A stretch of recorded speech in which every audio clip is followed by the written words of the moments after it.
Fundi i muajit qershor do të sjellë rikthimin e disa lojtarëve nga huazimet te klubet e tyre respektive në Serie A, mes tyre edhe dy futbollistët shqiptar, Kristian Aslani dhe Marash Kumbulla. Sipas një analize të publikuar nga mediat italiane, rikthimi i lojtarëve që nuk janë pjesë e planeve afatgjata të klubeve përbën një barë financiare të konsiderueshme për skuadrat italiane. Në rastin e Interit, Kristian Aslani do të kthehet nga Beshiktasi me pagën e mesfushorit shqiptar që ka vlerën e rreth 1.4 milion eurove në sezon. Zikaltrit pritet të kërkojë një zgjidhje të re në merkato për të shmangur mbajtjen e një lojtari jashtë projektit teknik. Një situatë ngjashme paraqitet edhe te Roma me Marash Kumbullën. Mbrojtësi shqiptar rikthehet nga huazimit e Mallorca, ndërsa kontrata e tij i kushton klubit verdekuq rreth 1.8 milion euro në sezon. Edhe pse Roma nuk e konsideron çështjen shqetësuese, e ardhmja e Kumbullës mbetet e hapur dhe gjatë merkatos verore priten vendime për destinacionin e tij të ardhshëm. Në total, Aslani dhe Kumbulla përfaqësojnë mbi 3 milion euro kosto vjetore për Interin dhe Romën. Ndaj të dy klubet do të synojnë të gjejnë zgjidhje sa më shpejt për të ardhmen e dy lojtarëve shqiptar. Portieri Ramaj nuk është në planet e Borussia Dortmund. Ky është raportimi nga Gjermania, ku tregohet se portierit i është komunikuar vendimi i klubit. Ramaj u transferuar për 5 milion euro në shkurtin e vitit 2025. Kontrata e cila zgjat deri në vitin 2029 është një problem. Pas huazimeve te Copenhagen dhe Heidenheim, mbetet për të parë cila do të jetë aventura e radhës. 24 vjeçari po largohet nga Dortmundi akoma pa debutuar, ndërsa një vit më parë shprehej se nuk pranon stolin. Interesante do të ishte nëse do të shfaqet sërish si opsion për Shqipërinë. Zgjedhja e tij e parë është Gjermania, ndërsa më parë zbulonte se kontaktohej nga kuqezimt. Një prej emrave më të nxehtë në merkaton e verës pritej të ishte padyshim Steven Shpendi. Sulmuesi i talentuar kishte shkëlqyer në edicionin e fundit me fanellën e Empolit dhe raportoi se disa klube ishin vënë në ndjekje të tij edhe nga Serie A. Por në mënyrë të papritur, është mësuar se ai është pranë firmës me një tjetër skuadër të Serisë B. Sipas Sky Sport, Shpendi po bëhet gati të transferohet në radhët e Padovas, e cila është gati të blejë kartonin e tij nga Empoli. Arsyeja mësohet se është raporti që ai ka me trajnerin Antonio Calabro, i cili e ndihmoi të rikthehej në formë në sezonin kur ishte huazim te Carrarese. Calabro do të marrë drejtimin e Padovës dhe Shpendi ka qenë një nga kërkesat e tij, që klubi po bëhet gati të plotësojë. Gjatë ditëve të fundit, kanë qarkulluar masivisht informacione se sulmuesi i Shqipërisë, Arber Hoxha, do të kalonte nga Dinamo Zagreb te Widzew Łódź. Megjithatë, qasja e gazetarit polak Tomasz Wlodarczyk i ndryshon të gjithë skenaret. Wlodarczyk shprehet i bindur se transferimi i shqiptarit te Widzew Łódź nuk do të ndodhë, pavarësisht aludimeve. Nuk jepen më shumë detaje nëse ka të bëjë me kërkesat e Dinamo Zagreb apo sulmuesi kuqezi kërkon ekip më dinjitoz në arenën e futbollit evropian. Hoxha ka kontratë me skuadrën nga Zagrebi deri në verën e vitit 2029, ndërsa kartoni i tij vlen 3 milion euro sipas Transfermarkt. Para disa muajsh, qarkulluan informacione se për 27 vjeçarin ishte interesuar edhe Hull City në Angli. Julian Shehu është në radarin e Olympiakos. Gjigantët e Greqisë e mbyllon sezonin si nën kampion, ndërsa tashmë po mendojnë për përforcime. Vetë firma me Shehun nuk do të jetë as pak e lehtë. Kontrata me Widzew Łódź deri në vitin 2028 bën që klubi polak të mos nxitohet. 27 vjeçari ndërkohë u bë risi te kombëtarja në vitin 2025. Madje u kthye edhe në titullar për ekipin e Silvinios gjatë kualifikueses të botrorit, ku u arrit faza play-off. Për plot 4 vite u kthye në titullar i rëndësishëm i Widzew Łódź. Vetëm në sezonin e dytë në Poloni u penalizua nga një dëmtim i rënd, teksa prej kohësh ndodhet në formën më të mirë. Shehu tashmë regjistron plot 103 ndeshje me ekipin e elitës polake. Gjatë kësaj kohe janë shënuar edhe 9 gola, si edhe asistuar 8 të tjerë. Jelber Ramadani do të vazhdojë të jetë pjesë e Lecces, siç edhe ishte paralajmëruar deri tani. Mesfushori i kombëtares e firmosi kontratën e re edhe për një sezon. Ramadani pati një sezon të jashtëzakonshëm. 30 vjeçari ishte lojtari me më tepër distancë të përshkuar te Lecce, ndërsa klubi arriti mbijetesën. Ramadani u afrua te Lecce thuajse 3 vite më parë. Aktualisht është në kuotën e 104 ndeshjeve me klubin italian, por të gjitha gjasat janë që të bëhet ekipi ku regjistron më tepër paraqitje. Aktualisht është Vejle me 123 ndeshje. Ramadani është titullar në mesfushën e Lecces. Vetëm sezoni 2024-2025 ishte disi i vështirë për të, për shkak se humbi për një moment vendin e titularit.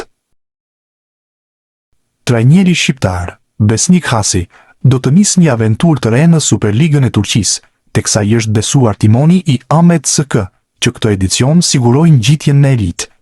Hasi së fundmi ishte te Anderlecht, por u shkarkua për shkak të rezultateve negative.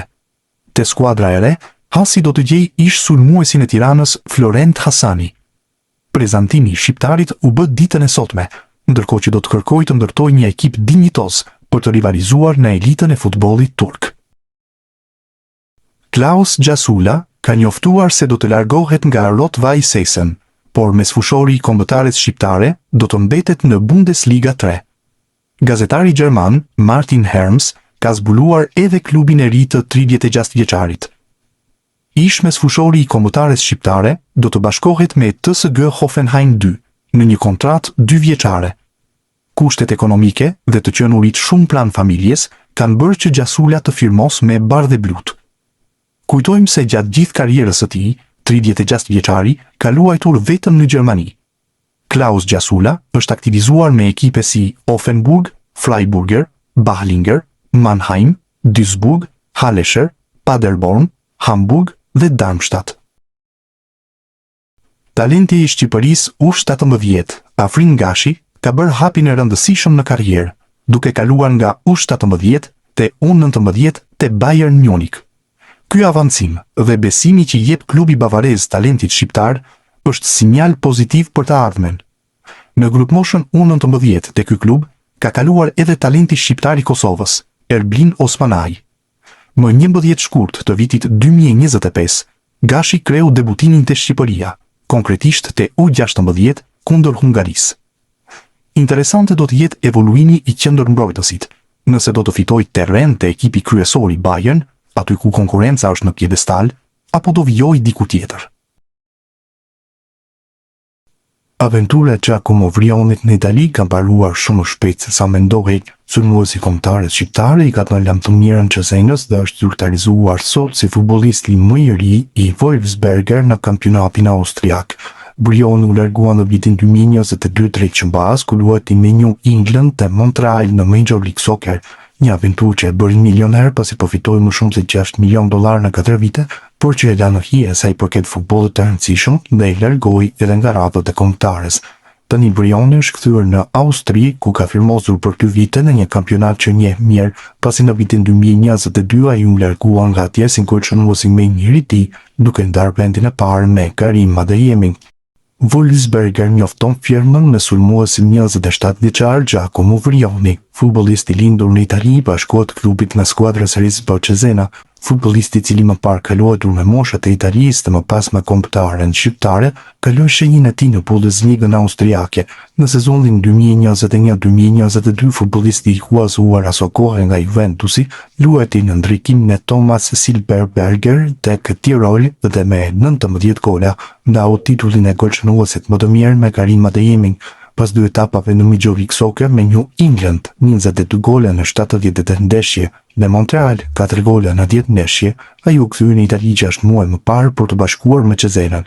Tani ai kthehet në Bundesligën austriake ku lojtari 188 cm i gjatë ka firmosur një kontratë 2 vjeçare me Uçerit, shkruaj në njoftimin e klubit austriak. Sezoni që sapo u mbyll ishte më i miri në karrierën e Silvio Mercait. Sulmuesi i Sud Tirol shënoi 9 gola e dha 1 asist në këtë edicion në Serie B italiane, duke ndihmuar ekipin që të siguronte mbijetesën. Ai ka edhe një vit kontratë me klubin e tij, por sipas Corriere dell'Alto Adige, klubi po mendon që të shfrytëzojë Mercain për të rregulluar bilancet dhe për të siguruar të ardhura për ndërhyrje në merkato. Ndaj parashikohet që ai të shitet në merkaton e verës. Në skenë ka dalë që tani një klub i interesuar për të, pasi Vicenza, sapo ngjitur nga Seria C, kërkon përforcime për edicionin e ardhshëm dhe sheh te Mercai një futbollist që mund ta ndihmojë për qëndrimin në Serin B. Një nga emrat më të spikatur të këtij sezoni mes futbollistëve shqiptar ka qenë padyshim Ylber Ramadani.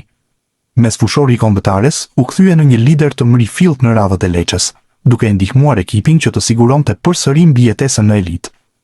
Kjo bëri që Lecce të mos hezitonte që të rinovonte kontratën e mesfushorit kuqezi, duke aktivizuar klauzolën e zgjatjes së saj për një tjetër sezon. Por vazhdimësia e tij në klub tashmë është në dyshim. Tuttosport bën të ditur se një klub me mjaft emër si Torino ka kthyer syt nga Ramadani dhe po projekton një transferim të mundshëm të tij gjatë verës. Megjithatë, pengesë mund të bëhet edhe oferta që ka marrë ai nga Bundesliga gjermane dhe që mund të bëhet tunduese nëse Ramadani vendos të ndrojë kampionat. Albion Dramani duket se po bëhet gati për hapin e madh në karrierë. Sulmuesi i Spartës së Pragës mund të ndryshojë ekip, ndërsa Venetia në Serie A ka shfaqur interes. Kartoni i 25 vjeçarit vlerësohet 8 milionë euro. Vetë Sparta ndërkohë pagoi 5 milionë euro për ta transferuar nga Rapidi 2 vite më parë. Ramani vendosi rekord transferimi te Ballkani, kur trajner ishte Ilir Daja. Nga largimi i tij në vitin 2023 janë përfituar 1.35 milionë euro. 25 vjeçari rezulton të jetë një nga talentet më me emër që Superliga e Kosovës prodhoi në vitet e fundit.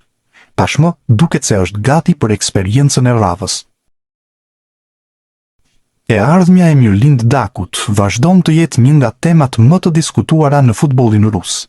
Sulmuesi i kombëtares shqiptare, i cili spikati si një nga lojtarët më të rëndësishëm të Rubin Kazan gjatë sezonit të fundit, raportohet se ka zgjuar interesimin e Lokomotiv Moskës. Sipas mediave ruse, drejtuesit e klubit nga kryeqyteti e konsiderojnë Dakun si një nga alternativat kryesore për të përforcuar repartin ofensiv gjatë merkatos së verës. Lokomotivi po përgatitet për ndryshime në skuadër dhe emri i sulmuesit kuqezi shihet si një zëvendësim ideal në rast të largimit të Dmitri Vorobjov. Megjithatë, një transferim i mundshëm mbetet i lidhur me zhvillimet që pritet të mbodhin në merkato. Burime pranë lojtarit bëjnë me dije për Panorama Sport se deri në këtë moment nuk ka asnjë ofertë konkrete në drejtim të Rubin Kazan apo vetë Dakut, pavarësisht interesimit që po qarkullon në mediat ruse. Në të njëjtën linjë është shprehur edhe babai i futbollistit Fehmi Daku, i cili ka mohuar ekzistencën e ndonjë oferte zyrtare. Ai ka theksuar se sulmuesi ndihet i vlerësuar dhe shumë i kënaqur te Rubin Kazan, klub ku ka arritur të shfaq potencialin e tij maksimal. Por momentin, gjithçka mbetet në nivel interesimi, ndërsa Daku vijon të jetë i fokusuar te Rubin. Gjithsesi, performancat e tij të fundit kanë bërë që emri i tij të monitorohet nga disa klube të rëndësishme të kampionatit rus, çka lë të hapur mundësinë që situata të marrë zhvillime të reja në javët e ardhshme. Joe Nuredini është talenti i Genoas, të cilit sot i është besuar kontratë deri në vitin 2029. Kjo tregon edhe besimin e klubit të Serie A për talentin shqiptar. Nuredinit ju bë realitet një ëndër në moshën 18 vjeçare, pasi debutoi në Serie A. Edicioni u mbyll me makth, për shkak se këputi ligamentin e kryqëzuar anterior, ACL, në muajin shkurt, dhe më pas në mars duhet i nënshtrohej operacionit. Drejtori sportiv i Genoas, Diego Lopez, u shpreh: Genoa vazhdon të jetë një vatër talentesh, dhe historia e Joeit është një nga dëshmitë më të qarta të kësaj. Tani përgjegjësia jon është të ndihmojmë në rritjen e lojtarëve premtues si ai dhe ta shoqërojmë në mënyrën më të mirë drejt pjekurisë së plot, edhe në momente të vështira si ky që po kalon. Jemi të bindur se do të dalë prej kësaj periudhe edhe më i fortë se më parë. Por filmën në kontratë reagoi edhe Nuredini. Ka qenë padyshim një vit i veçantë për mua, me debutimin në Serie A dhe më pas me dëmtimin e ligamentit. Kjo zgjatje kontrate më jep motivim dhe përgjegjësi, si edhe më transmeton besimin e madh të klubit, i cili nuk më ka munguar kurrë me mbështetjen e tij. Mezi pres të rikthehem në fushë. Kujtojmë se trajneri Daniele De Rossi i besoi në debutim. Lojtarit të kombëtares U19, ndërkohë do t'i duhen edhe disa muaj për t'u rikuperuar.